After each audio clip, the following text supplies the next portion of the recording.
Tabang ngadto sa mga nanginahanglan ang nagunang rason sa mga blood donor sa manin Nervil Solis. Gawa sa dakong butang na kini aron nga maminti na usab ang kahinlo sa iyang dugo.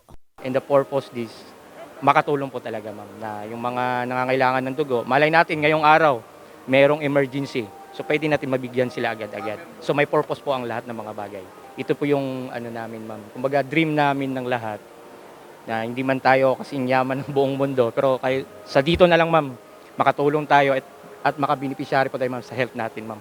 Makatulong sa health natin. Pag humapagkuwag dugo, medyo luya.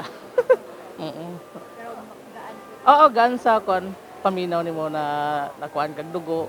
Tapos kuan po, gwapo po sa imong feelings na nakay matabangan na lain tao. Base sa usa ka eksperto sa panglawas, ang pag-donate og usa lang ka bag sa dugo kaya nga mosalbar og tulo ka kinabuhi. Mao nga importante kini karon pa nga nanginahanglan ang Philippine Red Cross og daghang supply sa dugo.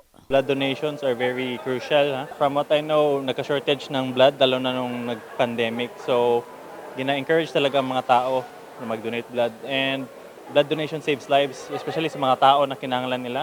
Like mga surgery patients, mga patients na may cancer, may sakit sa kidneys, di sila makaproduce silang blood. It can help stimulate the body nga mag-replenish sila kwan.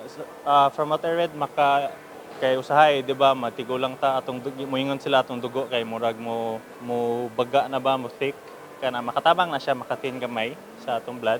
Sa gipay gayong bloodletting activity sa usa ka pribadong mall sa Jensan maraso sa isning tuiga nga inisyatibo sa usa ka grupo sa fraternity ug sorority. Kuan na mo ni gina-practice ni every year nga adunay may mga aktibidades like feeding program or especially ang pinaka-highlight sa mga among ginahimo ang number one ang bloodletting.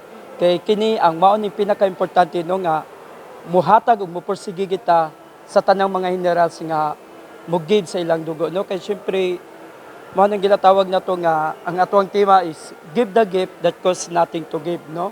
So sa mga tao nga nagkinahanglan sa to, so iporsige na to o ihawag na to ang tanan. Dili lang sa mga fraternity, kundi para ni sa kayuhan sa general. Dili lang po ni siya sa General Santos City, gikandak ang bloodletting, but all over the Philippines, kung asa may chapter ang Angkorians, ginakandak po ni siya na activity tanan. Dili lang po bloodletting, nag-focus ang Alpha Mu Pi. Maliban po sa mga gift giving, na po may mga ng mga activity na ginakandak all over the Philippines. Target sa grupo nga makakolekta og kapin 150 nga bag sa dugo. Samtang mensahe na lang ni Dr. Christian Asiberos sa Philippine Red Cross. Because of that, we could ask people, hopefully, that they can donate so that they can also save lives. Daghan kayong tao nga na may mga sakit na kinahanglan nila dugo. And by doing that, you can save lives. Sa isa ka donation nimo, pwede tulo ka tao ang imong matabangan. In the heart of changing lives, kini si Russell Jean Mantile. Sa Brigada News Jensan, Brigada News.